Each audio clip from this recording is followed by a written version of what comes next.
This is Fred Richani and Scott Anderson of TSC News. I am pumped up right now. I am fired up.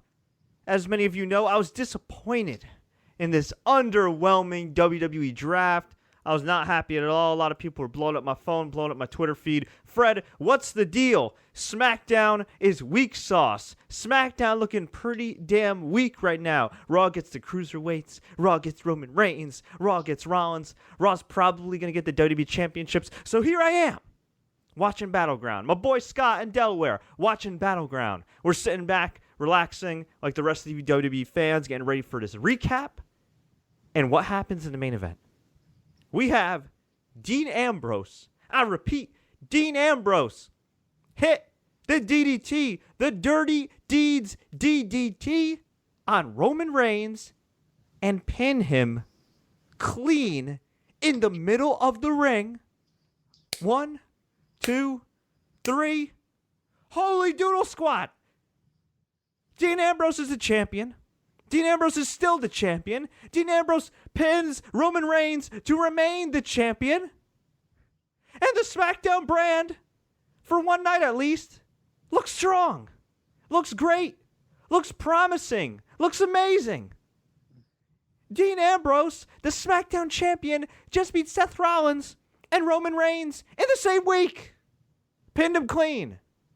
If that's not a holy doodle squat worthy moment, I don't know what is. But we are here to recap WWE Battleground 2016. So if you've been here before, please feel free to like and share this recap. If you haven't, well, feel free to join the conversation by commenting on YouTube. You can hit us up on Twitter, Facebook, you name it. Scott, what did you think about Battleground?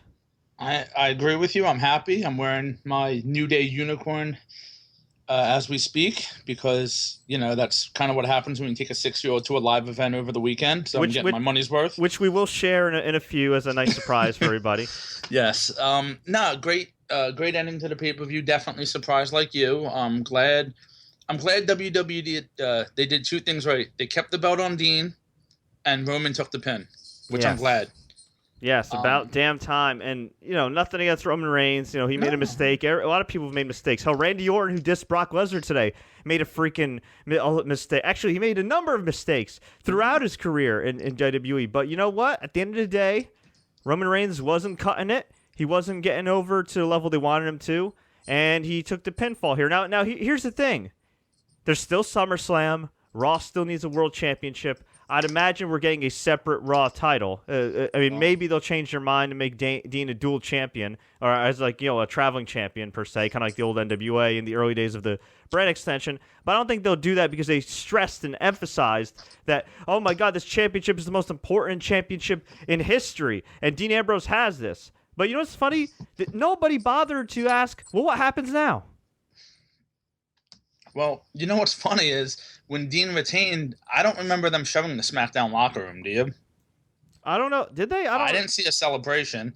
I saw a locker room divided because there was no AJ and no Bray Wyatt in it, but that's beside the point. Yeah, they weren't there. During the main event, they showed the locker rooms backstage. It was very weird because the Usos are Roman Reigns' cousins and allies on screen, but they were cheering for Dean Ambrose because now they're on the SmackDown brand, and brand loyalty trumps blood. WWE logic, right? Sure, why not? Well, wrestling logic in general, I guess, right? So, yeah, Dean won. The entire SmackDown crew came out, well, besides the heels, and they hoisted Dean Ambrose up. And what was hilarious was it was the Usos that hoisted Dean Ambrose up. I missed that. I like the fact that Miz came out and was kind of clapping along like he was a good guy. That was kind of odd. Yeah, just weird. Whatever. You know, it was cool. Not the strongest of locker rooms, that's for sure. Wait, Miz came out? Miz was out behind Cena. Are you sure? It was Cena, Cruz, Becky Lynch, and Miz. Yep. Are you sure? Are you sure it was Miz? Unless Damian Sandow came back into the stunt double, it was the Miz. Isn't Miz on Raw? No, Rusev's on Raw. I thought Miz was on Raw. No, the IC title's on SmackDown. Hang on, so Darren Young's on Raw? Yes. Okay. Oh, never mind. I got to confuse that. Really? Yes, and Zack Ryder's on SmackDown. I'm so confused. All right. You should have been at the live event Friday. All right, and is that your new dog in the background? That is my new dog in the background. I apologize. No. I was overruled 2-1 on the collar with the little thing on the the collar that kind of makes the noise. So Yeah, it's all good. It's all good. What's the dog's name? Is it Fred? No, that would be odd for a female dog. Oh, well, Frederica. What's the name? It is Maggie. Aw, Maggie. Yeah. Maggie, kind of like when JBL calls Michael Cole Moggle, that's cute. Yes. It was a rescue dog from the Clear the Shelters campaign that they did this weekend, so I will give props to that. That was awesome, and it was definitely a good thing to do. And for somebody who didn't want a dog again necessarily, just for different reasons, it's worked out. So nice. That's awesome, man. Welcome to the club of being a pet owner, and we'll talk about it in a little bit, but you also were in attendance for Roman Reigns' return in Newark, Delaware, correct? Yeah, I believe I might have been the first person to actually tweet out the video, but nobody's used it on any pages other than the Sports Courier, of course. But that's okay. I use my own credit, and I appreciate Fred using the credit there. Yeah, I was there Friday night in Newark. He came out. It was a really cool surprise. Crowd popped for him. He did his thing. And they got booed. Then he got booed, yes.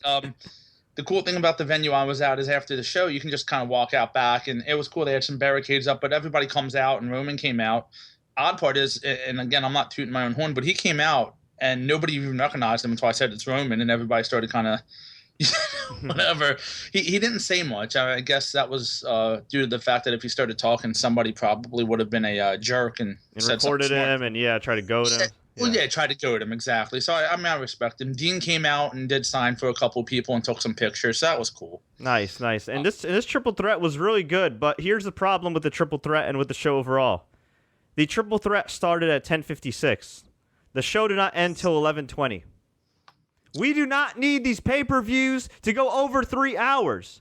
We do not need these pay-per-views to go, well, actually, if we count the kickoff, 4 hours. Over 4 hours. We can't just stop. If you want to discount most of the kickoff except for the final 15 minutes with the match, you're still talking 3.5 hours at least. That's still too long, especially with 3 hours of Raw, 2 hours of live SmackDown, and, you get technical, you still have main event and superstars. So. Right.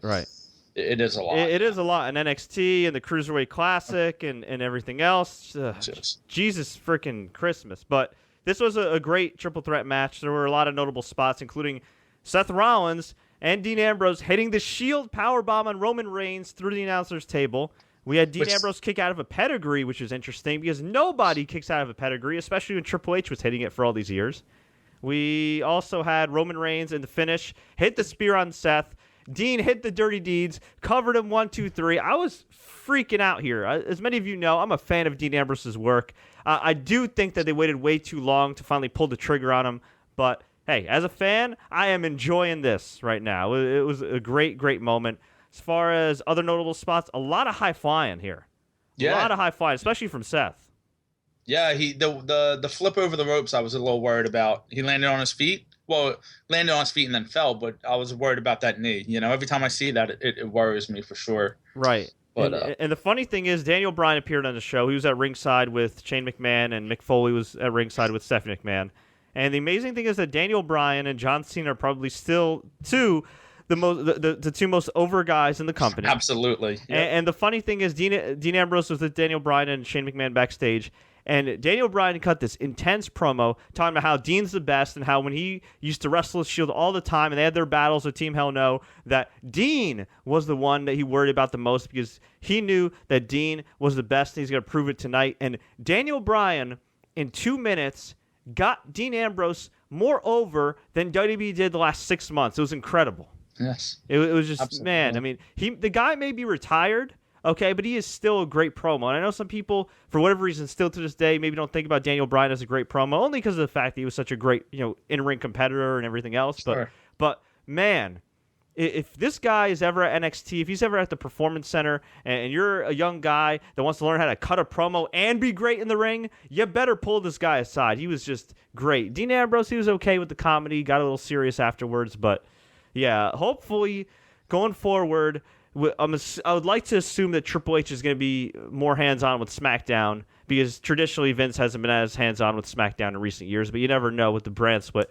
Hopefully, they'll have Dean ditch some of that bad comedy because when he's serious, when he turns it up in the ring and on the mic, he's great. But this was a damn good match. Some people were disappointed in the crowd. I was chatting with Jeremy Bowers online about that. He was saying he was a little disappointed in the DC crowd not reacting as much. I mean, they were eventually. You know what I mean? They got going at the end and everything when they were hitting all the crazy spots and the near falls. But you got to remember, man, 10:56 this match started. That's a long, long time. Well, and there was a match about an hour before that definitely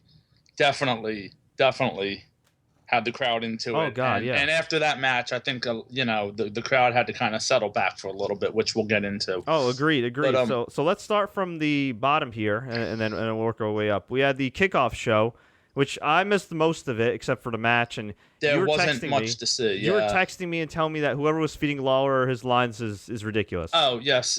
And everybody saw the first line Lawler did of the night was talking about how Enzo Amore, his first job was working at Hooters, and he got fired because he would say, "Hey, you want to check out these haters?" So horrible line. Oh, God. Because he says haters instead of Hooters. Oh, God. So, very, very bad. Oh, God. I think Jerry may have come up with that himself. Yeah, there was another one which I forget, and I know you missed a lot of it. Cesaro, they were talking to him on the panel about the Zayn Owens match, and he was kind of saying he was frustrated not being in the match, not being on the show, talking about how Zayn and Owens both have cost him the IC title multiple times. So they're still playing off the promo, the shoot promo that he did after he got drafted, and maybe finally they see something in him. The only problem is he's on Raw with, Kevin Owens and Sami Zayn and Seth Rollins and Roman Reigns. But it is a thinner roster than it was before because of the split, so he does at least have a chance. He has a chance, but there's a lot of faces in front of him. I think, and I'm surprised because I said this to you on Tuesday night that there's going to be some trades, and there hasn't been. So I'm very surprised at that. We'll see how it plays out. I mean, I hope he goes to SmackDown because I think it would be better for him. Mm-hmm. But, we'll see. But, so that was that. They kind of left it at that. And basically it was just a lot of the vignettes that we saw leading up to all the matches tonight. And then we had the Usos and Breezango. Yes, and this is an okay match. I mean, good kickoff match. Breezango starting to gel together a little bit better. And they actually got the win here. Upset, yeah. And the crowd loved it. Upset. Well, you know what? They're hardworking guys. They're likable guys. They have a kind of a funny gimmick and everything. I think the crowd knows that these two work hard, especially Tyler Breeze. They've been given crap, and they're trying to make something of it. So I think the crowd appreciated that. And yeah, I'm happy to see him get the win. I mean, it's it's Breezango. It's a terrible team name, but these guys work really hard. It still sucks to see WWE breaking ground and how they built that whole show around Tyler Breeze and getting called up, only to see how far Tyler Breeze has fallen. But you know what? Cream rises to the top sometimes. And while Tyler Breeze ain't at the top, he's at least in a much better position now than he was 6 months ago. I mean, I did not think this guy would make it past WrestleMania and through all the budget cuts and the talent cuts and everything else, which was unfair to him. I mean, he barely got a chance to showcase his stuff, but I'm happy he's starting to get some success. Minor success, but success nonetheless. Hey, better than losing 51 straight matches. Oh, God, yeah. Wasn't his record like 6-51 or something? Yeah, I think he lost like 49 in a row at one point. Jeez, yeah. So, hey, good. We had discussed that in one of our previous shows. Yeah, good for him, though. We had Sasha Banks team up with Bayley of NXT, who made her official main roster debut, which kind of negates everything we were bitching about on Tuesday. Which I told you about on Tuesday. Everybody has to calm down. I know, but I didn't want to calm down because I didn't know they were actually going to bring out Bayley. This company, I'm used to this company disappointing us over and over and over again. So for me to actually see Bayley come out with the big floaty people and her music and Sasha couldn't even control herself coming to the ring. Because she knew. You could see it on her face. Yeah, they're best friends in real life, and they love each other, and it was awesome. And Bayley came out. She got a great ovation. Crowd was chanting Bayley. It was awesome. And they took on Dana Brooke and Charlotte. Who did not sell that whatsoever, by the way. Yeah, they were just kind of like, huh? Yeah. The only thing is, and I want to mention this to you, Fred, you said it was Bayley's main roster debut, which it was.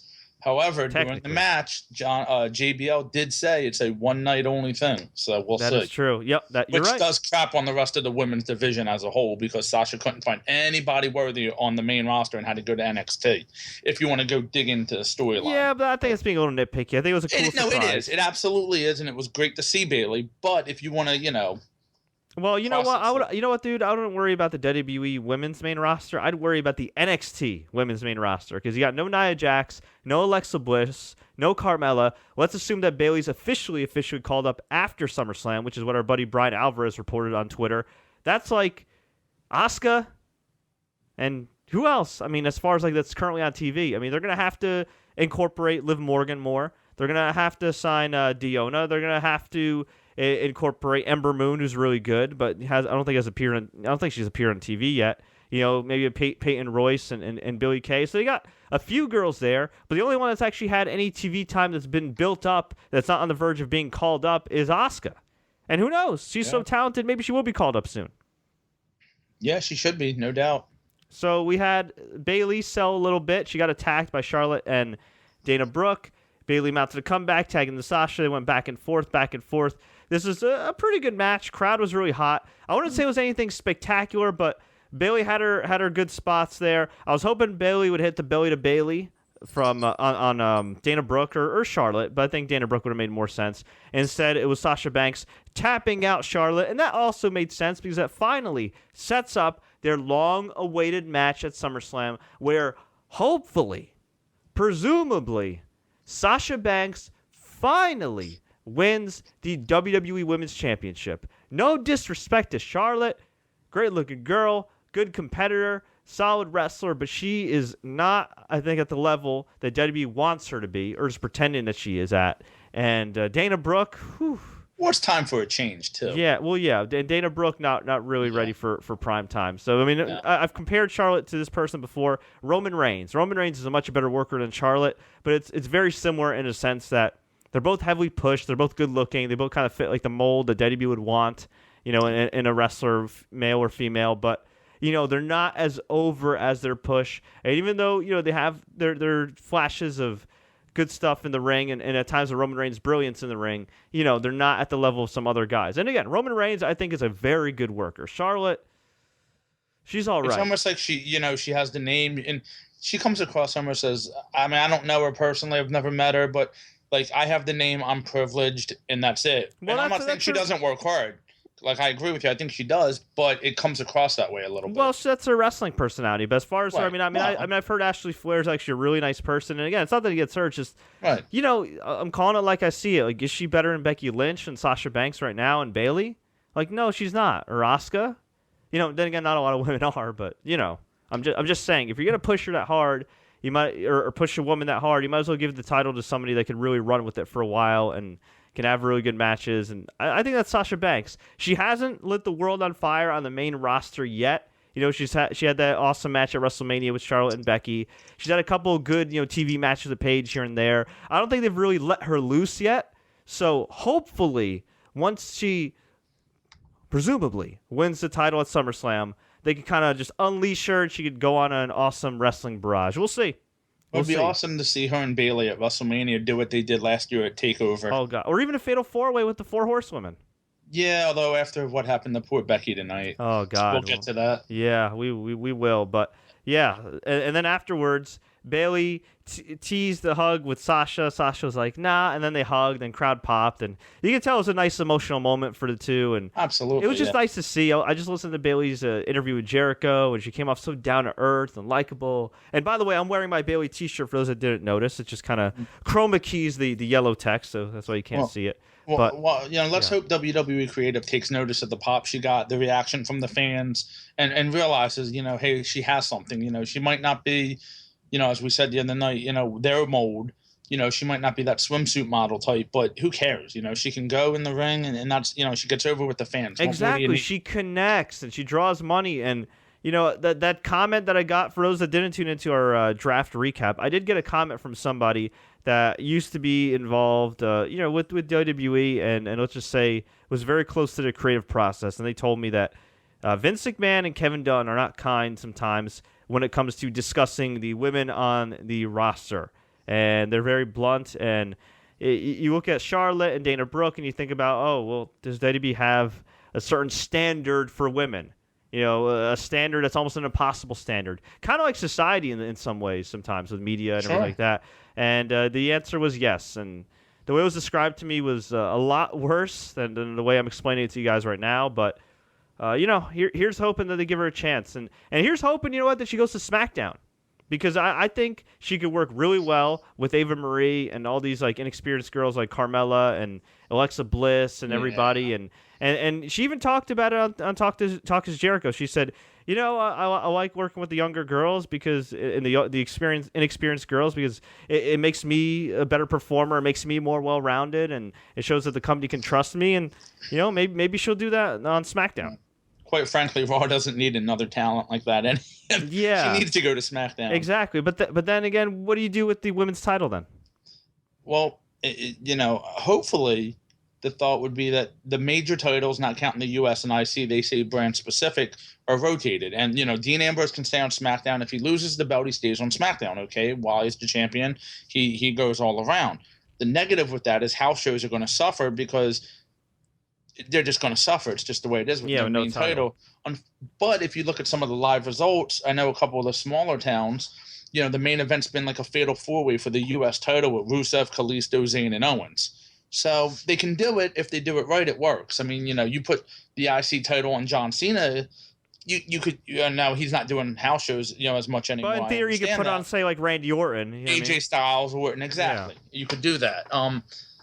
You could, but I don't think they're going to do that. I mean, especially with the fact that they're going to have multiple pay-per-views per month. I mean, well, my big thing was, I tweeted it out too, a little tease. I think Stephanie tomorrow night's going to come out on Raw and devalue Dean Ambrose and devalue that title and say, well, you know what, you're on SmackDown and that's all well and good. We're just going to make up our own champion. Basically saying, Dean, you're just whatever. Well, she can say what she wants. At the end of the day, the fans remember the results, and the fans saw what they saw with their own two eyes. So I understand, but when Stephanie comes out and says we're going to create our own Raw title, then what does that mean for It just doesn't do anything for Dean. It doesn't what? I think honestly, I think it does more for Dean, and it does nothing for Seth and Roman because they both got pinned by the SmackDown champion. And if Seth and Roman are in the finals of what we assume is going to be a tournament for that vacant title, it's essentially, in some ways, the battle of the losers. Yeah, it is. It's interesting because we all thought it was going to be AJ and Cena for the SmackDown title at SummerSlam, which I guess it still could be, of course, because it's WWE and you know how they feel about, Cena.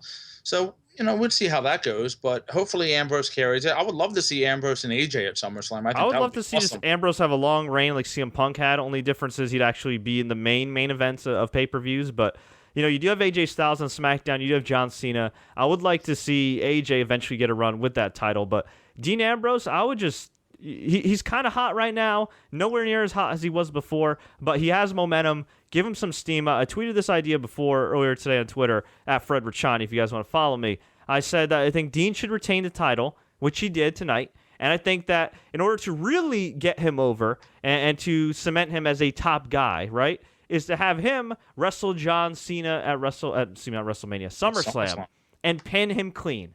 And have John Cena afterwards endorse him. Since, Cena's not going to be on the house shows, he's probably not going to be on every pay-per-view. Look, I know John Cena loves WWE. I know he says he's never going to leave. I'm sure he will always be involved with WWE in some capacity. But the poor guy has been wrestling for God knows how many years. Tons of injuries. He just inked a deal to create new reality programming with this production company. He's getting all these hosting gigs. He's getting movie gigs. At some point, his body and mind's going to say, you know what? Let's pull back a little bit. We saw another thing I noticed. John Cena's balding. Doesn't that make you feel old? When you see John Cena with a bald spot, and he's one of those wrestlers that's aged pretty well over the years. I mean, at some point, you got to pass the torch. And I think on SmackDown, it would be the perfect moment for John Cena to do that at SummerSlam. Get pinned by Dean Ambrose, have a great match, give Cena, the farewell for now or something. Maybe let him lay low for a little bit. Have him come back. Let's assume that they end up doing a Hell in a Cell pay-per-view. I haven't seen the full schedule for the new pay-per-views or whatever. But let's assume that in October they still want to do some type of Hell in a Cell deal. What's a perfect matchup for Cena to return to fight a guy in Hell in a Cell? AJ Styles. No club, Hell in a Cell, or some type of stipulation. Makes sense to me. Yeah, and we'll keep this in mind. If you go with your theory, John Cena has lost at SummerSlam, 5 years in a row now? So has he? Yeah. Let's see. He lost to CM Punk in 2011, Punk in 2012, Bryan in 2013. 2014, he got destroyed by Brock. 2015, Seth Rollins. You're right. Wow, man, he's got like the Rock's WrestleMania record. But here's the issue: if Ambrose goes out and beats Cena, there's nobody else for him at that point. Yeah, you're because right. I mean, unfortunately, they're not going to build AJ up to say, "Oh, well, AJ's bigger than Roman, Seth, and Cena, and he beat Dean." I think they will. I would hope they would. Now, again, if they were smart, I think what they should have done was put Kevin Owens on SmackDown maybe and gave him a run, or give AJ there's not enough heels on SmackDown right now for Dean to have any worthy feud. I would say do it with The Miz, but they kind of did that a little bit for a couple weeks ago, and it meant nothing. And just because Miz is at least IC champion, so in theory he's the next guy in line, even though we're not in the 80s anymore. I understand that. 80s mentality, the IC champion is next. But I mean, who else is there? That's the problem. I mean, Randy Orton goes heel. I don't see that happening, but I guess. Yeah, I don't know. It is tough. I mean, I'm tempted to keep the title on Dean for a while. I think it's been so long since we've had a champion that people actually like and that people want to see succeed.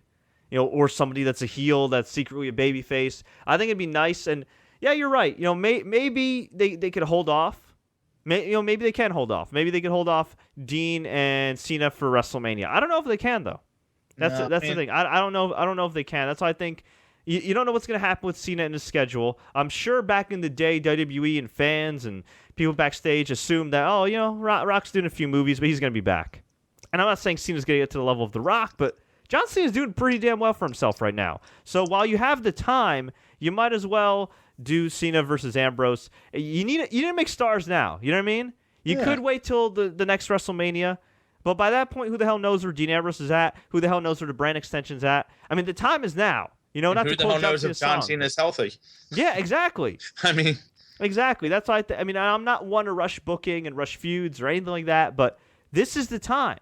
This is the time to make SmackDown. You got to go all in. If Dean Ambrose is your guy for SmackDown, you got to go all in. I don't care if he has to feud with the Miz for one pay-per-view main event. I don't care if he has to beat Big Show or whoever. I mean, Big Show's on Raw. Whatever. Why not just have him beat Bray at this? For one pay-per-view, have him beat Bray. Why not?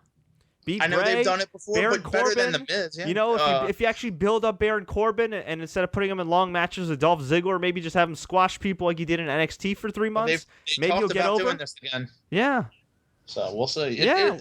There's more talent to come. We know that's going to happen. Absolutely. It'll be interesting. I would just let Dean beat guys for a while, build up your heels. You know what? You want to do something where AJ eventually wins the title at the end of the year, screws over Dean. Do it. Hell, I would just if Dean stays over and if Dean does okay, and if the SmackDown ratings are pretty good, assuming that all things are created equal, which they're not, and and SmackDown gets the same love as Raw. Okay, if ratings are fine. If ratings are good by USA Network standards, just keep the title on Dean. When they go down, when you see somebody getting momentum, say to do a trade with Kevin Owens, say AJ Styles gets more momentum, say you see Cena, drawing bigger than Ambrose after a while, then you know what? You can change the title. But for now, I think you got to go all in on Dean Ambrose. And actually, let's get back to a recap here. We got a little off track. But hey, we got to make some points, and we're having a free-flowing convo here. That's the beauty of it. By the way, I want to shout out some people that are watching us live right now. Fini Ratza, Scott Anderson, I know you're talking to some people. I hope I'm watching. Yeah, Mr. Racer 1029. Let's see, Justin Reside, Telvin Kipapa, Jeremy Bowers, GTA The Bomb. Bunch of people watching right now, so we greatly appreciate it. We also appreciate our podcast listeners. And just a quick programming note, not only are we on SoundCloud.com/TSC News for all your podcast needs when it comes to streaming and downloading, but we're on iTunes. We just got on Google Play. We're on Player.fm, and now we're on Stitcher. So all you got to do is search TSC News, search Fred Richani, and we got you covered in all ways to listen to TSC News. I just want to say before we go on to the next match, you've just proven my age because I have no idea what half of those things were. Well, that's why you have me. So that is why I have you. Yes, it's all good. We had Rusev beat Zack Ryder. This match was okay. Ryder got a pretty decent ovation in DC. Ryder almost won the title, but he got a little cocky. He hit the broski boot. Or no, he hit the Rough Rider, excuse me. And then he went to the top, was going to do the elbow, but Rusev blocked it. locked in the accolade, pulled him all the way back. That's nasty when he does Yeah, that. it looks great. And then Ryder had a tap out. So Ryder Rusev, almost broke it. He almost broke it. He did, but then Rusev leaned back. So he beat up Ryder afterwards. And who should come out for the save but the newest SmackDown draft pick from NXT and the most annoying man alive, Mojo Rawley. Is it his hometown? It's his hometown, yes. Mojo Rawley. Mojo Rawley. Now, I think Mojo Rawley's actually Lebanese. So if he ends up doing well, I will be willing to claim him on behalf of my Lebanese American friends. But for now, the jury is out. But he came out. He was hyped. He was shaking. He was screaming. He said, "Come on, bro. Come on, bro." And some other things that were inaudible. Pretty much that was it, yeah. Yeah, and Rusev was just like, "Dude, I squashed you in NXT. I'm getting out of here." And he walked out of the ring. Yeah, he wasn't the greatest of debuts, all things considered. The crowd was what they were for him. He was hype.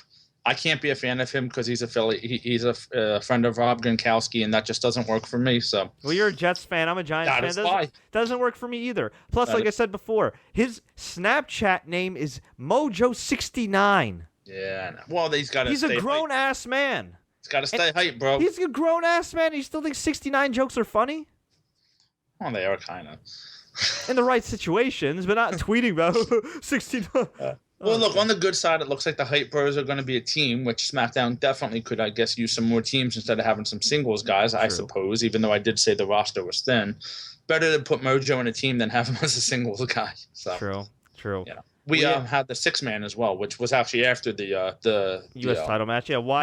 No. It was in between the U.S. title match and the women's match. Oh, was it? Oh, yeah, okay. Match, yeah. Wyatt's beat the tag team champions The New Day. It was a non-title match, even though they're both 3-man teams. Bray pinned Xavier Woods. Xavier acted like he was scared of Bray for a little while, and then kind of mustered up the courage to try to take him out, but he got hit with his sister Abigail. This is all right. Finish was a little surprising, considering the Wyatt family's broken up for the most part. Eric Rowan and Bray are on SmackDown, and Braun Strowman and his newly renewed push are on Raw. Yeah, and you did hear JBL say, imagine what Braun Strowman can do now that he's unleashed from the Wyatt family. You did catch that, I hope. I mean, I'll give the guy credit. He lost a lot of weight. You know, he's been looking good physically. But he did do a horrible spot there when he went to give the boot to, I think it was Big E. Or no, maybe it was Kofi in the corner, and Kofi ducked out of the way, and he kind of had to push himself over the rope instead of just kind of going out of it natural. So, wasn't really a big fan of that. Oh God. And I wasn't really a big fan. I know you're going to talk about this, but I'm going to cut you off and say it anyway. Big E Langston needs to stop with that spear spot real fast. Oh my God. I think he wants to keep doing it until he breaks his shoulder or worse, breaks his neck. I mean, seriously. I don't know how somebody can't just pull him aside and say, Big E, don't do that. Like, I know these guys have some free will, and I know it's a spot he prefers to do, but somebody with a conscience backstage in WWE, some producer has to pull him aside and say, listen, you big son of a bitch, stop doing the spear through the ropes. And if you're going to do it on big matches like SummerSlam and WrestleMania.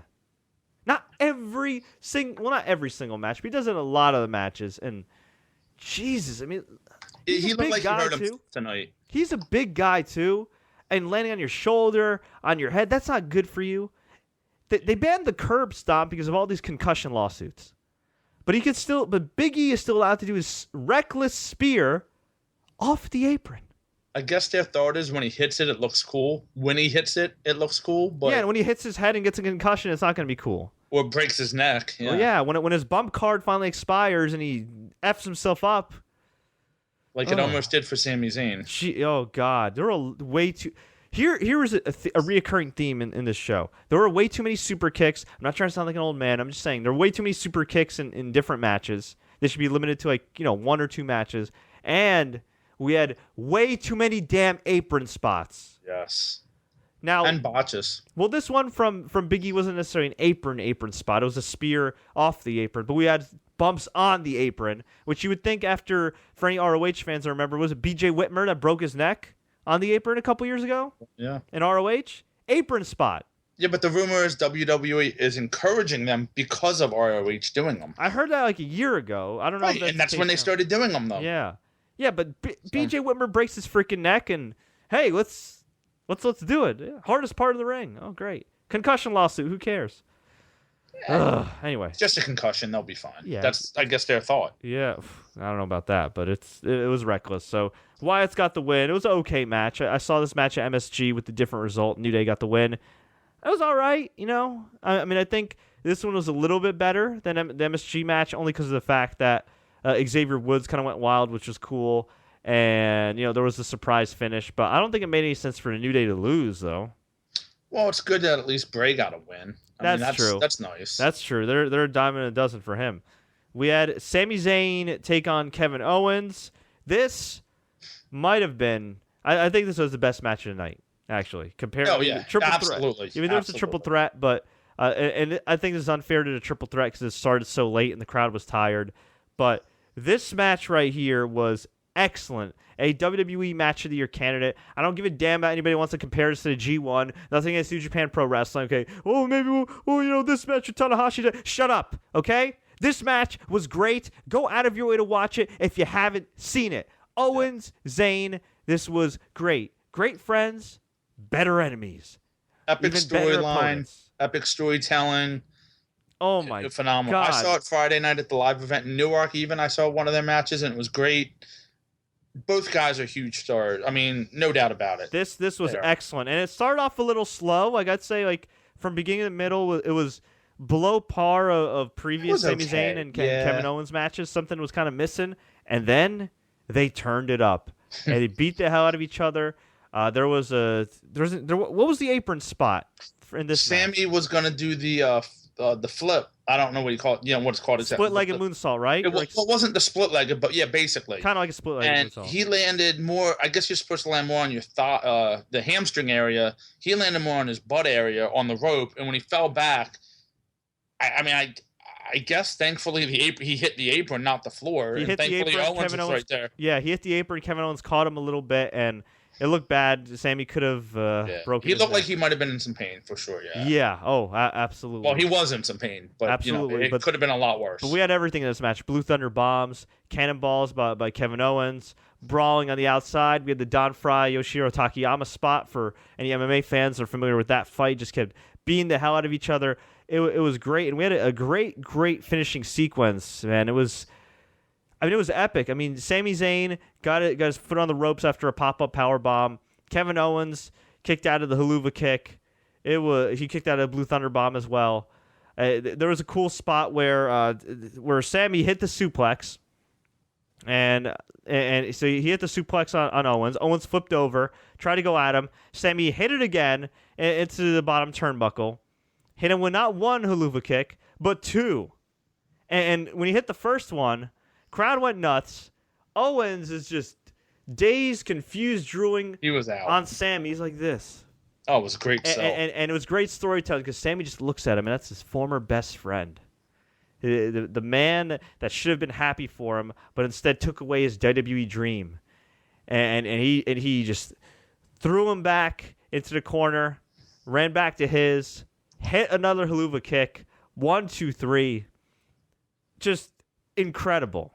Incredible match. And what an ending. I mean, I wish this took place at SummerSlam or WrestleMania, but still, what an ending for now, since they're both on the same brand, to an incredible feud that has spanned multiple promotions across the independents to NXT and now the WWE main roster. Just amazing. This match should have been at WrestleMania. The I'm sorry, I love you from WrestleMania 24 meme was pretty cool that's on there too. But it was awesome. Of course, again, in classic WWE form, when the Triple Threat main event was going on and they showed the Raw locker room, there's Sami Zayn in the second row, and who's 3 rows behind him? Kevin Owens. So I didn't even notice that. So I guess they put their differences aside for the match, for the greater good. Yeah, that was a little. You gotta, little things, man. That's all. No, that's true. This is something Andrew Goldstein, former WWE writer, who's been on the show a bunch of times, he's talked about is the biggest difference he sees between the time he was there and Court Bauer was there and a few other guys in the mid-2000s and now, quality control. Nowhere near as much. A lot of things slipped through the cracks. Usos hoisting up Dean Ambrose, little things like that. But you know what? Maybe that could be a precursor to a Roman Reigns heel turn. Maybe he'll finally snap. That's his family turned on him. His best friend turned on him. He has nobody. Fans hate him. Couldn't find a razor for the past month. Exactly. It makes sense. It makes sense. We had Natalya and Becky Lynch unfortunately have to follow this match. Oof. I saw this match at MSG. It was okay. I'm a big fan of both women, but not a big fan of the storyline because it is the stereotypical all women hate each other WWE storyline. And poor Becky Lynch got submitted by Natalya. And I don't know if this is punishment because at Comic-Con she made comments, which was answering questions. They were asking her, like, what would you change in the women's division, or what are your thoughts on a Divas Revolution? And she essentially went on an epic rant, burying the Divas Revolution, saying, we should be equal. It should be special for women to be wrestling, per se. We should be treated at the same level as the men. Kind of like NXT. Be seen at the same level as the men. And I'd like to be involved in the storylines that don't involve me getting turned on by a best friend or us hating each other or whatnot. And, let's just do it. We don't need to put a label on it or anything. Just, put us on the same footing as the men, which I thought was wonderful. But I figured I'd get her in trouble with The Office. And she did have this pay-per-view match. She did get on the show. But they were put in the death slot, and she tapped out. So I don't know if that means that Becky and Natalya are going to continue to feud, or this is punishment and Becky Lynch is being sent to the C-show purgatory, which hopefully is not the case. Although, you know what? I'd rather have her have great matches with the people like Naomi, or at least decent matches with people like Naomi and Alicia Fox and some other people than constantly lose all the time on TV. She will probably be on Superstars wrestling Alexa Bliss. That'd actually be a good match. At least it won't lose. It would be on Superstars, and Becky is going to lose, But oh, God. Well, you never basically, know. what Becky Lynch did, to put it in, like, baseball terms, is she cut up the alternate uniforms. I don't know about that. Oh, come on. Chris Sale reference. I don't know about that. I mean, listen, she was being truthful, and she was, she made sense. Yeah. But it wasn't the smartest politically. That is for sure. No, not at all. Not at all. Oh, but anyway, so not much to say in this match. Natty's been a lot better. Becky's been a lot better. And, they were put in a position to not really get over. It was kind of just to bring the crowd down and then bring them back up. And Ninth Wonder, a.k.a. Skydoll Sky on Twitter, says, I can't get behind Natalya. Yeah, I saw her at the house show Friday night, and she was trying to be a heel, but it was just like she couldn't do it. It was hard. It's like forced. She was trying to interact with the fans, and it was just like. And she's so likable too on Total Divas. Yeah. It's hard to hate her. Yeah. We had Miz who came out with this awesome mask with Maurice, shades of Eyes Wide Shut. For anybody that's younger that has never seen that movie, it is an erotic movie with Tom Cruise and his former wife Nicole Kidman. I think was this Stanley Kubrick's last film? It was. It's a little confusing of a movie. Be 18 to watch it at least. Yes. It was the funny spot in that was when they came out to the ring. Maurice took her mask off to kiss the Miz, and Miz forgot to take his off.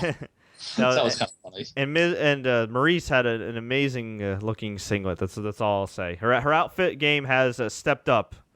It's been great. And yeah, for those that play video games, have played Dragon Age Inquisition, Miz and Maurice kind of had the masks that they wear in Val Royale in Dragon Age Inquisition. I don't know if anybody's still playing that, but I'm currently playing that now, and I've maybe sunk in, I don't know, like 30 hours into that game. And I'm not sure where my life has gone, but it's a fun game. If you have EA Access on Xbox One, or if you see it on sale on PC and PS4, pick it up. It's a great game, oldie but goodie.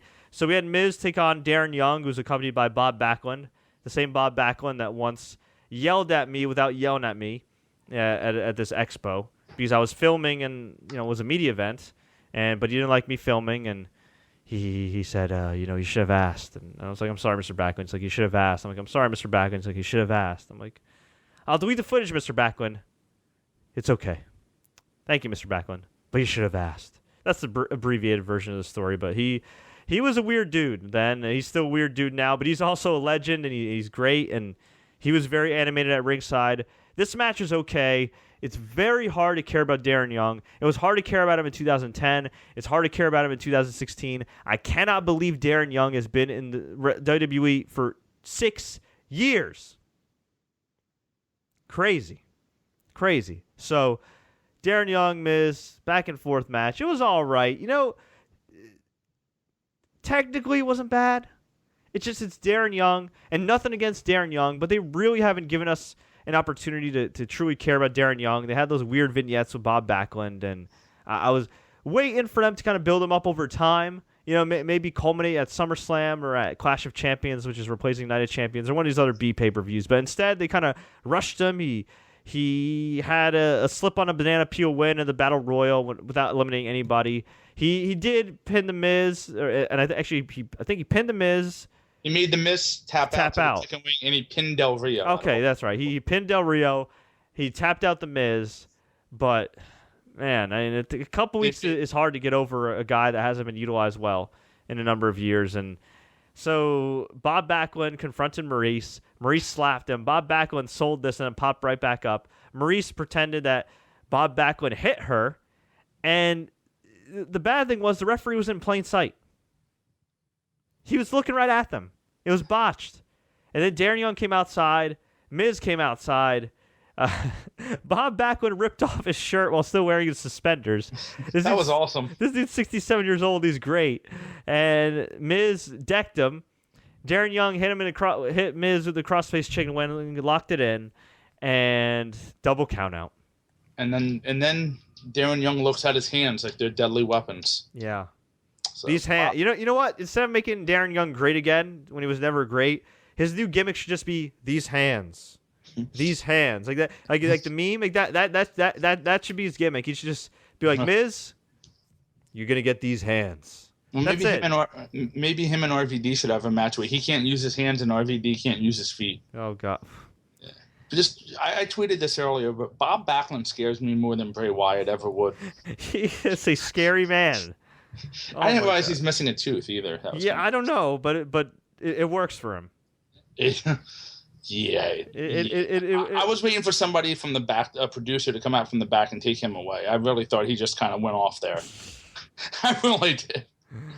Which, real quick side note, made me mad because Darren Young teamed with Zack Ryder Friday at the house show, and they beat the Ascension out of all teams, and there was no Bob Backlund. Really? Very upset about that. And lucky you not only got to see Darren Young and Zack Ryder team up, you got to see the Shining Stars beat Jack Swagger and Sin Cara. You're at a B-level, C-level house show. That's a D-level house show, brother. When the Shining Stars are wrestling and winning. Kind of cool promo. Oh, God. Dude, well, the interesting side note to that was when it was reported, after Friday, was Aiden English wrestled alone. Because Simon Gotch, I guess. He got beat up by Sin Cara. He got Scott. He got Scott. Yeah, and you know what? And he got gotched. Yeah, got gotched. I'm sorry. Yeah, and Sin Cara now is 4-0 in backstage fights. Unico, not the real Sin Cara. Yes. No, he would have botched and hurt his finger. Yeah, exactly. He would have tried to. Actually, you know what? I think Sin Cara may have tried to fight Unico. Who knows? He probably did. He probably did, and probably just punched the air by accident and slipped. Because he botches things. But yeah, Unico's a tough. You know what? Screw Sin Cara. Can we get rid of that gimmick? I just want tough guy Unico. Oh yes. Side note: Sin Cara came out with the trampoline. By the way. Did he? Because they brought the trampoline out at the house show. Yeah, it was. You know what? Just unmask him. Have Unico come out with the bicycle again. Have people have like these big dudes. Bring back Great Khali. Have people make fun of him for riding a bicycle to the ring, and then just beat people up. Why don't you just put Great Khali on like a unicycle then? If you're going to make it a comedy show, might as well. Okay, cool. Might as well. Oh, which the Usos beat the Club, by the way, in the opening match. So it's good to see the Club doing good on house shows. Yeah, well, they also beat the Club at MSG too. Yeah. I mean, it's a shame. The Club is really good though live. I will admit that. No, they're really. Yeah, I don't know how they were with the MSG. Obviously, it's a big. They're really good. No. Carl Anderson is an awesome wrestler. Very, very solid worker. Luke Gallows is all right too. I don't say he's anything spectacular, but him and Anderson just mesh so well. Yeah, and the team, they're very good. And they play the crowd good. Yeah, and Anderson's great. I mean, he's a damn good singles performer, but a great tag team wrestler. Really, really is. He was great with Giant Bernard, Tensai, whatever you want to call him, in Japan, and he's pretty awesome with Gallows. It's still amazing to me how these guys have gone to New Japan and ROH and now WWE intact. It's 2016's weird. It is. Very weird. We had John Cena, Enzo Amore, and Big Cass. Speaking of weird, defeat AJ Styles, Luke Gallows, and Carl Anderson. And in the club's final match together, for now, because the club's going to Raw and AJ's going to SmackDown. I wouldn't have broken them up, but whatever. And the pinfall came when John Cena hit the AA on AJ Styles off the top rope. But before that, John Cena got a little overzealous, I think, hit an AA on AJ, and AJ landed on his side. Well, that was the finishing one. No, off the second rope. Yeah, no, the other one. No, there was another one. But before I saw the finish. I must have missed that. I saw the finishing one when AJ landed on his hip. I didn't. That looked like he landed on his hip with the regular AA. No, that was okay. Either way, he took 2 AAs. One of them, I'm pretty sure, was the first one he landed really badly, and it looked like the ref was checking on him. And you were tweeting that he might need a hip pointer. Well, that was after the second one, I thought. Okay. Either way, they were both bad. He needs to check his hips out. He needs some ice. He needs some DDP yoga. This guy came into WWE earlier this year with a bad back. Oh, my God. Get much better, yeah. Jeez. And if you factor in the bumps that he took with the Roman Reigns matches, yeah. Jesus. Now, the only thing I have to say about this match, which I didn't like, was, as we talked about with the 6-man with the Wyatts and the New Day, Xavier Woods, ate his spinach and took on the big men. Well, in this match, there was a moment when John Cena was taken out, when AJ was taken out. I believe AJ was taken out, and Cass was taken out, and who was left in the ring? It was Enzo versus Gallows and Anderson. Sure, you know what? I didn't Gallows, Anderson isn't the big man, but he fought the big guys. So they kind of did the same thing twice there, which wasn't. You know what? I didn't even notice that. It's a really good observation, because that's the one thing people are thinking. Oh, you don't like super kicks in matches or apron spots. Well, I don't like apron spots because they're dangerous. But if you do them, once in a blue moon, big match, okay. But yeah, we saw so many apron spots tonight. We had so many super kicks. We even had Luke Gallows hit a super kick, for God's sakes. And then. Yeah, you're right. The Enzo Amore Xavier Woods thing. Yep. It was literally the same thing. I didn't even think about that. But it worked for the crowd. It was just a little repetitive. And before the match, Enzo cut this epic promo. Oh my God. That's why it worked for the crowd, by the way. Yes. Go out of your way to see. I mean, an epic promo in the sense that some of his material was really good. Some of it was just so odd that it worked. Yes, it was brutal in some ways, but he made it work. It was, in a way, I mean, I know it's kind of blasphemous to compare anybody to The Rock, but it's like, it reminded me a lot of The Rock in a sense that The Rock could say anything, even if it made no sense, like llama penis or whatever the hell Rock said before, Cena's lady parts, and it works because it's The Rock. And some of this material talking about don't eat yellow snow and whatever when it's the summer and it was just 93 degrees here in Jersey, it just worked. Washington, D.C. me with Cena, it just worked. So I can't repeat everything. Just go out of your way to watch this. This was just an incredible manipulation of the crowd by Enzo Amore. So weird, yeah. It was just you know what? I get people all the time to ask me, why is this guy over? Why is the New Day over? The New Day's ridiculous. Enzo's ridiculous. But you know what? Sometimes things just work, and you can't explain it. And you don't know how long it's going to have a shelf life. We know the New Day's been going strong for a year now. We don't know about Enzo Amore, what his shelf life is with this shtick. But we know that he's been a big star in NXT for a long time.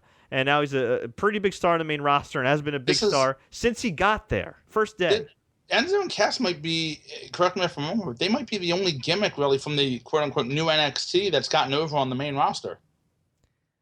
Well, no, Sami Zayn also technically had that match with John Cena to introduce him to the masses, a year ago, and he had the Kevin Owens thing. A little bit, but all right. Well, how about, you know what? As far as act, their own guys. You know what? As far as novelty act, that's a homegrown NXT thing compared to Adam Rose, compared to Emma, Enzo and Cass, man. Bailey too. The ovation that Bailey got, the ovation that Enzo and Cass got since they debuted. Yeah. I mean, man.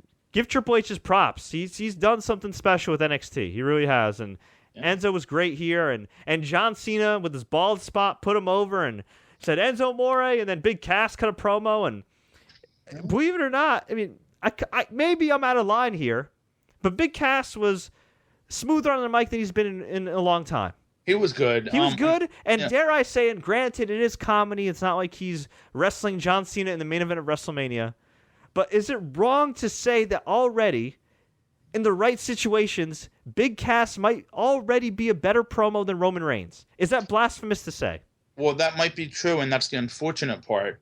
That I think Vince McMahon just sits there sometimes and with his hourglass and says, "It's only a matter of time until I break him up." Oh, and yeah. that's the issue because he is in love with Colin Cassidy. He is, but you know what?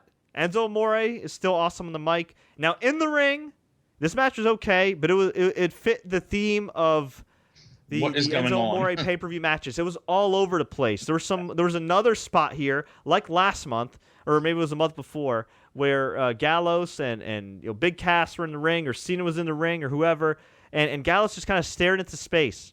It was like the miscommunication spot where Enzo, I think, was going for Anderson or AJ and accidentally hit a crossbody on Cena. But Cena caught him and then tried to swing Enzo on Gallows. But Gallows was just kind of looking at him, almost kind of like his old Festus character, like, just kind of time stood still. And then AJ accidentally hit the phenomenal forearm on Gallows. It was just weird. That was the spot when Enzo came off the top with the crossbody and Gallows stalked. Cena caught him, did the reversal. It looked like he was supposed to throw Enzo on the Gallows, but he kind of handed him to him. Yeah. And Gallows just tossed him aside. Yeah, very odd spot. Yeah, so, and Enzo, while he is great on the mic, does admittedly still have a long way to go in the ring. But he can sell. He's very likable. He gets the crowd going. And frankly, sometimes that's all you need. Will this guy ever headline WrestleMania? Frankly, I highly doubt it. But you never know. Stranger things have happened in professional wrestling. When I first saw Enzo Amore in NXT, and I wasn't really an NXT viewer, I was like, who the hell's this guy? At first, I thought he was a stereotypical Jersey Shore gimmick. Because, you know me, I'm from New Jersey, and I had to deal with the stupid reality show, and the stupid stereotypes, and the stupid, how you doing, and all this other stuff, and I'm like, oh, my God. Well, another what? I'm sorry, I was going to say, that's pretty much how they introduced Carmella. As the hairdresser from Staten Island, which, Jersey Shore and all that. That's pretty much how they did it, yeah. Yeah, and I was just like, man, like another stereotypical Jersey... I know the show was popular, but I was like, another stereotypical Jersey Shore gimmick. And by the way, I was just at the shore, and it was a lot of fun. If you're ever in the Jersey Shore area, head over to Avon by the Sea. Beautiful beach. But, yeah, but he grew on me. And this guy was not just some dude that was like, how you doing and whatever. He was actually from New Jersey, which I didn't know at first. I even watched some of his old promos in his early days of NXT, like before he got to NXT. And even though I don't think he really had any in-ring experience, you could see this guy was dedicated and had something. And where he's at now, man, it's pretty amazing to see John Cena put him over. That's pretty cool. That's pretty cool. So this match did its job. A little sloppy in some spots. While I did love the Enzo promo segment, I do think this went a little too long because the pay-per-view ended up going long, but I don't blame Cena. I don't blame the club and AJ. Honestly, they should just cut Becky Lynch and Natalya. Get rid of that match. They could honestly cut Darren Young and The Miz. Nobody would have missed those matches and give more time to the triple threat and end on time. But they could have put one of those matches on the pre-show. Yes. Exactly. It is what it is, though. We had Jericho come out for a highlight reel, and at this point, I completely forgot about the highlight reel. This went longer than I thought. I don't think they even plugged it. No, not really. Maybe not like during like the pay-per-view. He just kind of came out and he came out and interviewed Randy Orton. And long story short, Randy Orton came out clean-shaven with his new shirt with sweatpants that he got from the I'm a Father and I'm Too Old for This Crap The Mick Foley collection. Yes. Who was decked out in Christmas gear, by the way. Yeah, that was weird. And so he got in the ring. He was playing to the fans. He was jovial. He said he missed all of us. I'm sure Randy Orton really means this, but it's Randy Orton, and I'm not used to the Randy Orton character being this likable, lovable guy. It's a little weird, yeah. It was very weird. And he's talking about his kids, and how he got to spend time with his wife. And I'm like, is this the Viper? He had a couple jokes. And is this a Viper? And then he said, but he missed all of us. And he said he's gonna beat Brock Lesnar, and he has the RKO, no enhancements, which I found hilarious. Oh, that was good. Because out of all the people to thumb their nose at Brock Lesnar, who failed 2 drug tests for estrogen blockers, which are used with steroid cycling, Randy Orton, who failed multiple wellness tests, who somehow sort of failed 3 drug tests, but is still with the company, Although one of them he failed before the wellness policy was instituted back in the day. The irony. Well, The irony. Maybe that's why it was done. I guess, but it's just stupid. I mean, Well, he made fun of Jericho too, obviously, by saying, "Well, if I would come back, and Lesnar makes a splash, who am I supposed to wrestle? Fandango?" And I thought that was an insult to Fandango until I remembered WrestleMania 29. oh So, yeah. Oh yeah. That's Yeah. right. I didn't think about that. Yeah. I had to refix my tweet because That made sense, but it seemed like the crowd didn't like that comment. They like Fandango. They were Fandangoing. Well, that's it. Yeah, I don't think anybody realized that Fandango beat Jericho at WrestleMania. I don't think anybody remembers. Yeah. No. Oh God. So anyway, long story short, Jericho said he was gonna give Orton the gift of Jericho. He got RKO'd. It was out of nowhere, even though it was expected. Well, it was teased and then out of nowhere. Yeah. And then, of course, we had the Shield triple threat. Again, started at 10:56. This show ran way too long, but overall, I gotta say, I'm not gonna say this is a great. You know what? It was thumbs up. I'll say it was a thumbs up. You know, I'm gonna call it a great show because it was propped up by Kevin Owens versus Sami Zayn, which was such a great match, had such great storytelling, and the Shield triple threat, which was pretty damn great as well. You know, I don't know. On one hand, I really enjoyed it. On the other hand, because I was so tired of watching wrestling for over 3 hours, I felt that the crowd was tired. I didn't think this lived up. This was a great match, but I still feel like they could have done a little bit better. Is that wrong to say? Yeah, I mean, some of the undercard matches weren't great, and No, I mean like the Shield triple threat. I think it could have been a little bit better. I think a lot of us, and I know you especially, and a lot of the viewers and everybody thought, that why put this match on a B pay-per-view? But it did work. I mean, technically, I suppose they could do it again, although I don't know why you would. Yeah, I mean, I just think, you know what? It was one of those things where it was a great match, right finish. You know what it is? I think early on the crowd heard it a little bit just because they were tired. But you know what? At the end of the day, it's not just about where you start; it's where you finish. And that's such a great, strong finish. And with Dean Ambrose in the ring and the visual, it was a great moment for his career. I don't know how long this is going to last, but again, if you're an Ambrose fan like myself, or if you at least want a change from Roman Reigns and a change from the norm, this was a very satisfying match. It really was. And I'll tell you this too. While Roman Reigns looked pretty good in the ring, I don't know, something felt different about him. I don't know. He didn't sell a lot of spots. I think that was part of it. He didn't sell a lot. Well, he usually doesn't sell a lot, but there's just something was different. I don't know if it was the manner, his demeanor a little bit. Maybe it's because they're teasing him turning heel. I don't know. There was something. Maybe just the beard threw me off. Maybe something. There was something different with his mannerisms. I can't put my finger on it. He still had a great effort. All three men did, and it was a great match. I just think, you know what? I think if this was in Brooklyn at SummerSlam, I think it would have been enhanced a little bit more. But they left it all out there in the ring. It was a great match. If they do end up rematching down the road, hopefully they'll do it down the road. I mean, really down the road on a major pay-per-view. I wouldn't necessarily be opposed to them doing it at SummerSlam, but this is such a great win for Ambrose and SmackDown that I think at this point you just got to move on. And like I said, do Ambrose versus Cena. But yeah, thumbs up pay-per-view. You could skip the secondary title matches.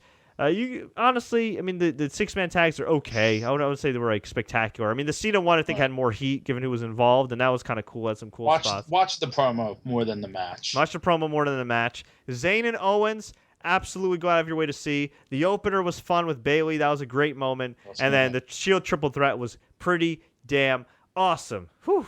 Mm-hmm. So with that being said, before we go, let's take some questions. I actually just want to say real quick, we are going to try to do Raw and SmackDown recaps going forward because, Raw's on Mondays, SmackDown's on Tuesdays, and now have separate rosters and everything. And they're live. And they're live. With Raw, since it does take place later, or it does end later, I should say, which would mean our recap would take place later, those will probably be kept on the shorter side. SmackDown, since it ends at 10, which is actually pretty convenient for my work schedule and yours, Scott, we'll probably be doing longer live shows on SmackDown nights on Tuesdays. And then worst comes to worst, if for whatever reason Scott and I have a conflict, we'll do Wednesdays. So Monday through Wednesday, you can expect a lot of WWE content and recaps from us. And then obviously pay-per-view days. And man, we got a busy week ahead of us, dude. WWE Battleground ended. That went way too long. I know you and I both got work the next day. Raw, SmackDown. Who knows what breaking news is going to happen? Man. Well, on the good side, I don't have to work tomorrow, so I should be able to watch Raw. On the bad side, it's going to be 99 degrees, record high temperature, and I have to help my sister move, and her and her husband live on the 3rd floor. So oof, okay. That'll be. I might be doing this from a hospital bed tomorrow. It's very possible. Hey, at least you'll have to lay down a little bit. Yeah, that is true. So let's get to some questions here before we go. D Crime says, "Who are you rooting for in the triple threat?" Ambrose. How about you, Scott? Yeah, I agree, Ambrose. And our WWE 2K16 simulation actually got it right. Ambrose won. Yeah. So that was cool. And he pinned Roman. So it did get it right. Okay, let's see. WWE needs a Hall of Pain. Yeah, well, there was a comment, and I don't see it now. I forget who said it, so I apologize. But it was something to the effect of, if they ever put Cass versus Lesnar, imagine the promos Heyman and Enzo could cut on each other. True, but yes. Reportedly, according to the Wrestling Observer, Paul Heyman's contract has expired. And what's interesting about Paul Heyman is he, of course, is the former boss of Gabe Sapolsky, who worked for ECW back in the day, who now runs Evolve, who previously ran also Dragon Gate USA. And Evolve, for those that don't know, has a working relationship with WWE. Guys like Ciampa and Gargano have appeared there before, and yeah, and then some guys have done autograph sessions like Sami Zayn and American Alpha. And Paul Heyman, during his speaking engagement in the UK, approached Will Ospreay, who many of you know is one of the best wrestlers in the world, one of the fastest rising young stars in the world, who currently wrestles for New Japan Pro Wrestling. He went up to him and offered him a deal with WNN Live. So, that's interesting. Or is it WWN? WWN. WWN, my bad. I always get that mixed up. So, WWN Live, a.k.a. Evolve, and Evolve's entities and stuff. So, I think Will Ospreay agreed to do Evolve, which is interesting because he's with New Japan, and New Japan has a working relationship with ROH, even though ROH is kind of the redheaded stepchild of that relationship, unfortunately, based on the booking. Well, there's something on Twitter right now with Steve Corino going back and forth about that stuff, which if you get a chance, take a look at it. I will, but I mean, that's the reality, right? I mean, come on. I like ROH, but I'm just calling it like I see it. Which props to Johnny Gargano, by the way. He did get signed full-time to WWE, so it's awesome for him. And I think Ciampa did too, officially, right? I didn't see Ciampa did. I think he's on the verge. I mean, seriously, he's been featured a lot. I mean, if he hasn't, I think he will be. I mean, he should be. He's really good. Both guys are really good. Promotion down near me a lot, so yeah, good for them. Yeah, they're awesome. I think the crowd got them signed, which is awesome. Yeah. So anyway, it looks like Paul Heyman may be working with Evolve and still having a relationship with WWE, but you just might not be under like a full-time contract. I mean, not that he was ever like a full-time talent, but you know what I mean. You're not going to see him appear as regularly. Yeah, I mean, I heard that they're good. Heyman should be back. It shouldn't be an issue. But, you never know. True. Telvin says, I hope WWE signs Kenny Omega and the Young Bucks someday. I'm sure they will. I wouldn't be surprised by the end of the year. I'm not sure about the Young Bucks. I think they will. Listen, if they're going to offer deals, I'm not saying they'll get over in WWE. Well, didn't they have a tryout with NXT and they turned it down? So I guess unless they no. I think they were offered a tryout or offered a deal and then they turned it down because they're making more money. I mean, I could see them getting themselves over, and especially in NXT, but I don't know if you don't know if their act. I mean, their act is like not overselling, overdoing it with spots. Well, I think that's the whole point, though, right? Yeah. I mean, yeah, exactly. They have fun with it. And I don't know if that would translate well to the main roster. Well, actually, I think it would translate well to the main roster of WWE if they toned it down a little bit and if somebody in creative actually understands what the Young Bucks are about and understands that these guys are great talents and they're pretty versatile. And even before they had this great momentum that they've had the last couple of years, I mean, they've always been really talented guys. Even in TNA, I mean, TNA, they were kind of booked as like these Hardy Boys ripoffs, but early on, you could see that these guys had talent. They were at ROH before that. You could see that they had talent. So they are talented guys, and they're making good money. But at some point, their bodies and their families are going to say, "Hey, man, now it's time to make the really big money." And if they have the opportunity, I'd go for it if I were them. So I think they will. Kenny Omega, he was formerly in WWE's developmental system, Deep South Wrestling, which was not long-lasting at all. I think it only lasted a couple years. It had Bill DeMott, who ended up losing his job and then magically getting hired back to NXT, only get fired years later. But Kenny Omega, yeah, he's a great talent too. I could see him down the road feuding with the New Day, with the Elite. I could see that happening. I mean, there's so many interpromotional battles if you think about it. Like on social media, Wyatt with his freaking broken streak, like Matt Hardy. That I think is kind of lame. I mean, that's not so subtle. Yeah. And actually, Bray Wyatt was dressed like a post-grunge. Like he was kind of dressed like Raven and Matt Hart and broken Matt Hardy if they had a love child. Yeah, it's a little gimmick change. He has the a little bit. Yeah, and then the New Day has been taking shots at the Bullet Club and the Elite. There was even a promo a couple months ago where he said, "We are the Elite tag team," and they wear each other's shirts on pictures and stuff. I mean, I don't know. If I'm New Japan, I'm like, hey guys, maybe you don't want to work your own angle here, but hey, whatever. Is what it is. Are you happy Brian's the GM of SmackDown? Hell yeah, I am. Yeah. The only problem is there's nobody as over as him. That's it. Okay, Steven Shaw says, sadly, this probably means it's just going to be like it was back in the day. WWE title on SmackDown, World Heavyweight title on Raw. Yeah, I would prefer the one championship, as Scott and I talked about earlier. I agree. Yeah, I'm not a fan of two titles. It devalues both of them. Unless you could truly keep the roster separate and somehow get both brands to flourish, but it's very hard in this day and age. And also, one thing we didn't mention, okay, we talked about the inconvenience of us having to do Battleground and Raw and SmackDown, and, woe is me, whatever, we're recappers and the fans. But here's the other thing. If there's one thing right now that I don't think fans need any more of, it's WWE content.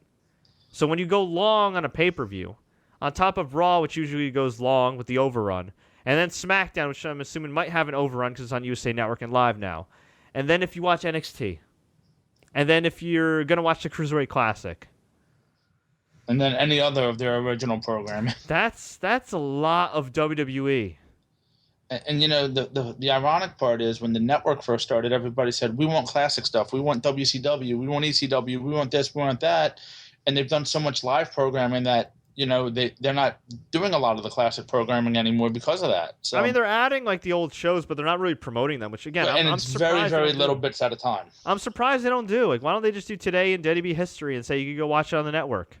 Well, I mean, I don't know how hard it is. You have a better understanding of this than I do. How long it takes to upload shows and different things. Well, I'm saying they uploaded a bunch already, so why not promote it? Like, do like a little video package saying on this day in WWE history. Right. On this day, it was the start of the 3-hour era of Raw. It was Raw 1000. They kind of do on Facebook. But that's Facebook. I don't care about Facebook. Well, I'm talking about on they TV. say, but they show the network clip, and that's how they promote it. Yeah, but it's just on Facebook. Why not do it on TV? You have 3 million viewers a week on one of these shows. Like, just do it.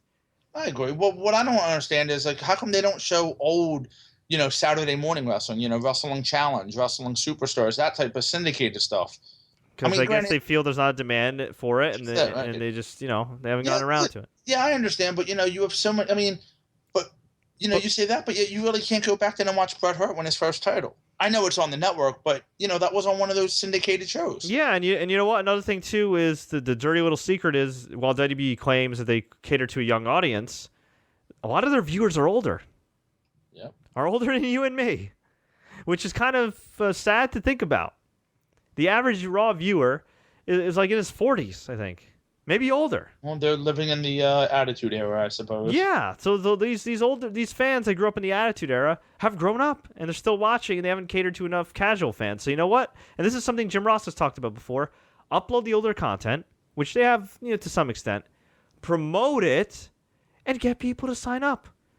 Because maybe somebody doesn't want to watch the bad reality show with Mick Foley and the stupid clown and his daughter, and they want to actually watch some real wrestling. Yeah. By the way, I'm still not a fan of them giving away the network every month. I don't like that when I'm paying for it. It's Netflix. It's whatever. It's the same thing. It is, but still. Stephen Shaw, I agree with him with Orton's promos tonight. If that's what we're going to see going forward from him, that would be awesome because he was definitely bringing it on the mic. He was not bringing it. He was the same Orton. He just made one joke about PEDs. Okay, but how many times he made the Fandango joke. You forgot about that. But he was just acting different. It was a different type of Orton, which is kind of cool to see. It's Daddy Orton. I don't like Daddy Orton. So what? Jeez. Better than... Well, never mind. Telvin, will you be recapping UFC 202? Of course I'll be recapping UFC 202. I think you might be in UFC 201. I will be recapping UFC 201.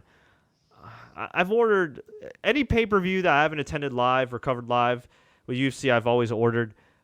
But, man, 201 That looks like such a weak. I mean, it is. It doesn't look. It is a weak card. Weak. It is weak. I mean, I love Robbie Lawler. I love watching him fight. He's great. But Tyron Woodley, like, seriously, you had Carlos Condit have the fight of the year with Robbie Lawler to start 2016. Ugh, why didn't you make that fight? Jeez, I don't know. I mean, Woodley's been out 18 months. He could win if he takes down Lawler, but he's been out 18 months. And honestly, I don't know if Woodley's a better MMA wrestler than Johnny Hendricks. And Lawler almost beat Hendricks the first time and beat him the second time, despite Johnny trying to take him down and keep him down. So do I think that Ty Woodley is going to keep Robbie Lawler down and win the fight? I don't think so.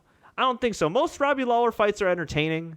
I can't remember the last time Robbie Lawler's had a boring fight. It's been a very long time, but I don't know. That card is weak. I mean, Ed Herman's on the card. Rose Namajunas is in the co-main event. It is a weak card. I'll most likely order it because I always do, and I like to pay for my stuff and pay for my content. I'm a good samurai and like that, a good citizen. But man, I hope there's at least some action because star power wise, it's definitely lacking. Yeah. Want to mention Fred. I don't always pay for him. But anyway, our friend Dan Foster said that, instead of doing a live Raw and a live SmackDown recap, maybe just combine them both, which is a good idea. And I thought about it, and I was going to mention it to you off air. But yeah, we could do that. The only issue with that, I think, would be, we spend a lot of time doing recaps of 3-hour shows and 2-hour shows. We don't have 6 hours to recap a 5 hour. Yeah, I mean, that might be the only issue we would have with that. Well, unless we figure out a way to do something. Well, you know what? What I'll probably do is try to keep the Raw recap on the short side. Still maybe make it live. Give people live updates. Maybe take a couple questions, and then SmackDown, since that's a show that actually ends at a reasonable time. We could take like an hour or so and answer questions and take calls and whatever. Sure. I think that would probably work better. Yeah, well, we can discuss that. We'll figure out something. It's like WWE, we're figuring out what to do. Exactly. They don't even know what the hell they're doing with this draft afterwards. So, we're figuring out. It's a work in progress, but we do appreciate the support and the suggestions. If you have any more suggestions, please feel free to throw them our way. Sentinel Pug says Ryback quit. No, his contract's on ice right now. He's on ice right now, but it's either just going to expire or they're going to release him a little early. What's up, Ethan Don, who's watching right now? And he is correct. Ryback is inactive due to a contract dispute. I'll say hey to Brandon Vasquez since he says hey to Scott. How you doing? How you doing? Yeah, that was another thing. How you doing? I didn't even mean it like that. Yeah, that's the new thing now with that's the new thing with Enzo now. They did it on Raw where it was like, he says one thing, how you doing? Don't eat yellow snow. How you doing? You got to do it like, how you doing? How you doing? How you doing? Those guys can make WWE a lot of money. They can, and here's the thing, and Les Thatcher is a friend of mine, and he does a show on a number of different websites, and he's been a guest on this show before, long time wrestling veteran. He's, I think, had 50 years in the business. I mean, crazy to think about. He's a great guy. He is not a fan at all of Enzo Amore, and his reasoning for that is that Enzo's just so over the top, and he's not going to draw any money, which I disagree with. I love Les, but I disagree with, but I do agree with Les's point that everything is over the top. It is. In a sense that you got the New Day, you got Enzo and Cass, you got Dean with the bad comedy, you got Stephanie occasionally engaging in bad comedy, you got Mick Foley now is probably going to engage in some bad comedy. That's a weird combination. Yeah, Breezango and all this stuff. And it's actually kind of amazing to me that the New Day and Enzo and Cass have gotten over to the level they have because there's so much comedy out there to the point, whatever you want to call comedy. That's a lot of it not funny. It's a different type, yeah. To the point where it's like, I don't want comedy, I want serious.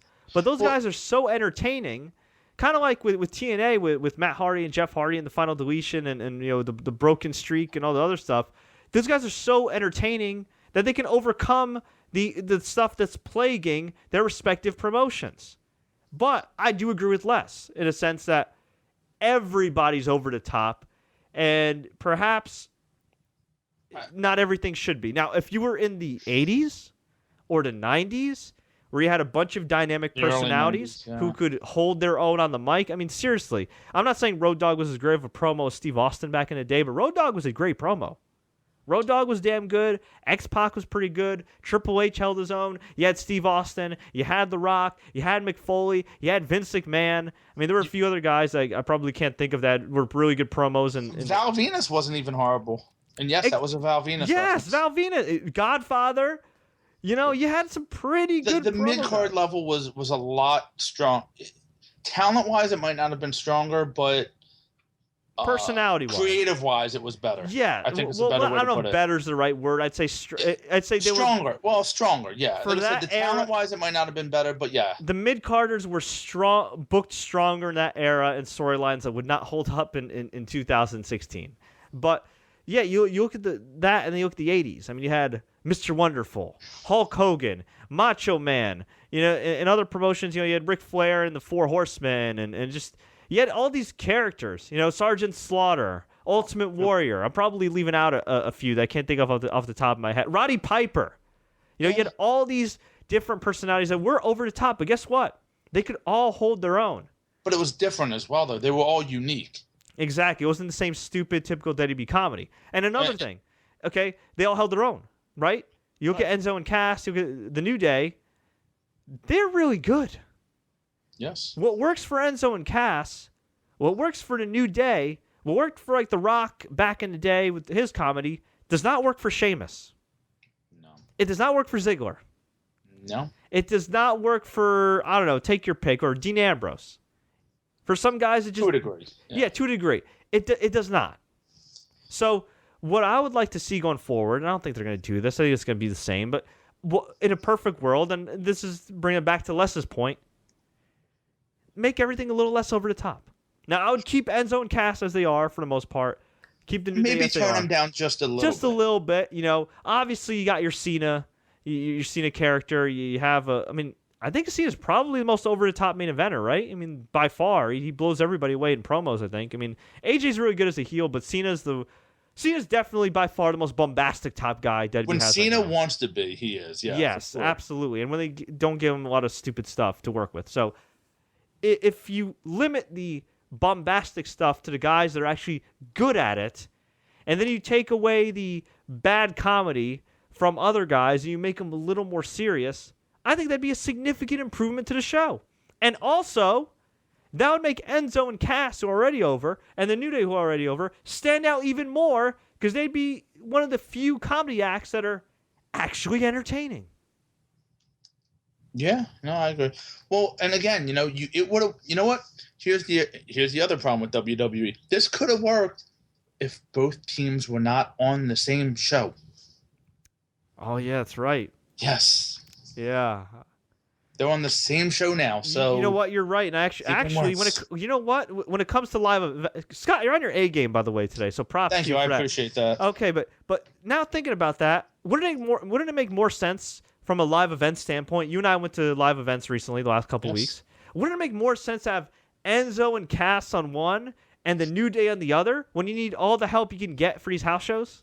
You would think, and yeah, I would have. I mean, look, no disrespect to the Shining Stars and all that, and honestly, I was glad to see Jack Swagger. He had the crowd with him, but yeah, I would definitely rather see Enzo and Cass or the New Day. I think that that would have been better as far as putting the crowd over. I mean, they sold a lot of merchandise there. One of the real quick, one of the funny things is they were selling Cesaro autographed T-shirts, and Cesaro wasn't even at my house show, so that was kind of weird. Wonderful. That made no sense. Yeah, I don't understand that. Whatever. But no, I agree. I mean, yeah, you have thin rosters to begin with, and yet you're going to do this. I think what's going to happen is, and I think I talked to you off air about this, these gimmicks are going to run their course quick because Vince is going full steam ahead with them. And just like anything else, people will start to lose interest because eventually it's just going to be the same thing over and over, week after week, show after show. And that's the problem, and it's great. Look, I love it. I love Enzo. I love what he's doing. The New Day, they're doing great, and they showed a little bit more character depth with Xavier, with this Wyatt feud, which was cool. But eventually, it's gonna run its course, And that's going to be an issue when, you can break these guys up and do things. It doesn't make sense. Yeah, well, you know what? If something's hot, this is something that WWE does all the time. Yes. They unless it's John Cena, they break up acts or stop acts too soon. Yep. And in my opinion, or too long. Or they let them go too long. Yeah. Well, they really haven't. I think who's gone too long. Well, I mean, Roman Reigns, but Roman Reigns isn't really like over at that level as far as things are successful. Well, I mean, just in general. I think it's more like premature. So what I would do with it's guys definitely like, more premature. Yeah, what I would do with guys like Enzo and Cass and New Day and guys like that, just ride it till the wheels fall off. When you see it starting to fade, then you can think about breaking up. Right now, just Well, I think that's what they're doing, and maybe with the house shows, what is the schedule? It's Thursday, Friday, Saturday, something like that. Well, no, I think SmackDown's gonna do Mondays from now on. That's what. Yeah, that's even smarter. Ratings are low, so take away 4,000 people. Yeah, it makes sense. Well, it's easiest for the schedules as far as like the for the TV the wrestlers. Yeah. But so maybe instead of having the New Day and Enzo and Cass on every single weekend show, split them up. Maybe do that. I mean, give guys a break. I know that's a new concept, but maybe do that. Yeah, but it is what it is. All right, we'll take 2 more questions here. Jeremy says, why not consider doing Ambrose versus Cena versus Styles at SummerSlam? I'd love to do that. It's just we just had a triple threat. You mean I don't want to do another triple threat right away? And yeah, I just don't want to do another triple threat right away. And I think it'd be more effective if Ambrose pins Cena clean and he endorses him and all that jazz. And then lastly, from Classic Dutton Eyes, what's up, man? They need female talent badly. Becky is going to get overexposed by herself. A lot of the talent's already overexposed because they've been working with each other and nobody else. So, yeah, they need to call up some women in NXT, or not call them up, but not call them up, but like promote them from being off TV in dark matches to being on the actual TV show, and then obviously they need to incorporate the new women. Was the reason why a lot of them have been off TV is because of Total Divas, or is it just they're just not getting booked? Well, you got to remember, I mean, Nikki Bella got injured. Right. Brie Bella retired. But I'm talking, like the Summer Raes, the Alicia Foxes, Paige. Well, actually, I don't know where Alicia Fox has been. Well, she was in Newark on Friday night, wrestled Natalia, and then I think she was in Salisbury. But she was gone forever. Naomi was hurt, though. Naomi was hurt, and she's coming back, and it looks like a cool thing that they're going to do with her with the neon. So we'll see. Yeah. I know Tamina's not, she's on her way back and all that, but it just, it's the same 3 or 4 people every week. It gets old real quick. Yeah. So, We'll see. We'll see. And actually, we'll take one more right here. Thoughts on Cesaro's shoot promo, which I guess was a shoot promo, right? That's the word? Dave Meltzer tweeted. Somebody asked Dave Meltzer from the Wrestling Observer, and he said it was a shoot. Okay, so there you go. Yeah, the one that you did backstage or in a draft center, it was good. I thought it was great. I thought it was great. He told the truth. And I think he was very frustrated, and I don't know if this is going to get him over. I mean, it got him over with the internet crowd and the people that are already fans of his. I don't know if this is going to get him over with management. I don't know if they're going to put him in a better spot. I'm not going to hold my breath. I would love to see him do well. We've done it enough with him. Yes, we've yelled and screamed. It was like Ziggler. It got to the point, and I don't think he's not where Ziggler is right now. Ziggler's at the point of no return. But with Cesaro, it's almost like that with Ziggler for me. Like I used to rant and rave about Ziggler and say, how could that push Ziggler? And Cesaro's much better than Ziggler. But, Ziggler was over for a while, and they did nothing with the guy. And, it's like eventually gave up. And so I'm not at that point with Cesaro.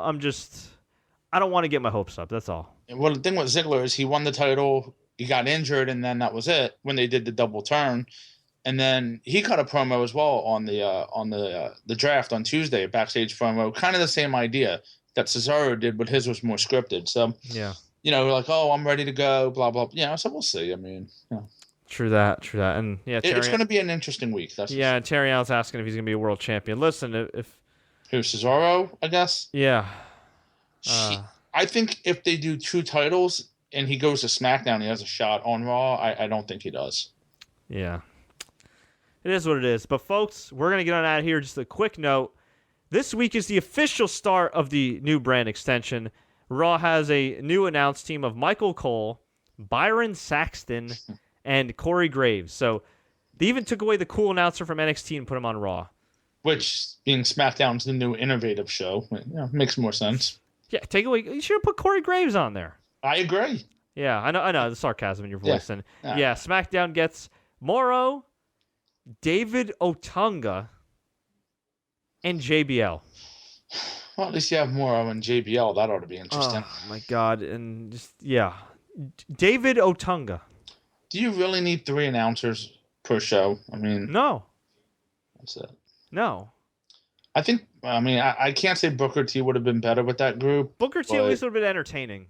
Yeah, but again, with JBL, it might have gotten a little stale, a little old, a little goofy. Yeah. Well, you know what? The jury's out. We'll give it a chance. Yeah. We'll see. But we'll be recapping Raw and SmackDown this week, so stay tuned right here on TSC News. We appreciate all the support. We appreciate you guys watching. I know this pay-per-view ran late, which kind of sucks for all of us. But, hey, we had fun talking to you guys. So please, if you enjoyed this recap, click the like button. Share this with all your friends. Don't forget to subscribe. I got an exclusive interview with UFC Hall of Famer and former WWE superstar Dan the Beast Severin popping up this week right here on TSC News. If you want to listen to us beyond YouTube, I have a few recommendations. You can sign up for YouTube Red, which is $9.99 a month. It gives you ad-free YouTube videos. You can also download videos for offline viewing, and you can listen to them in the background. If you don't want to do that, if you want some podcasts, hit up soundcloud.com/TSC News. For anybody that's asking about downloadable podcasts, you can actually download our podcast from SoundCloud, but on the desktop site. Why it doesn't allow it on the mobile app, not too sure, but you can stream it. You can also get our podcast now on Stitcher. You can download them on iTunes, Google Play, Player.fm, you name it. Scott, I know you don't know what that means, but we're going global, baby. And actually, really quickly, before we go, I almost forgot. Scott, you ain't getting out of this one, bro. Oh, yeah. Here is Scott with... You don't even have to explain it. The horn. Picture says 1,000. Yeah. There you go. You look so happy. It's not... I don't do selfies.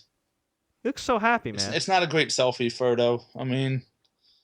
it is what it is. The one with my daughter is a lot cuter, and I put it on my dog, and I'm trying. You know what? We'll save the cute pic of your daughter with the unicorn horn and the cute pic with the new dog for the other shows. How's that sound? That's a cliffhanger, right? Dog rocks. Yes, there you go. There we go. But folks, again, I want to hear from you. Tweet us, Facebook us, do what you got to do. Until next time, take care. Woo! Please like and share, and as always, enjoy the matches.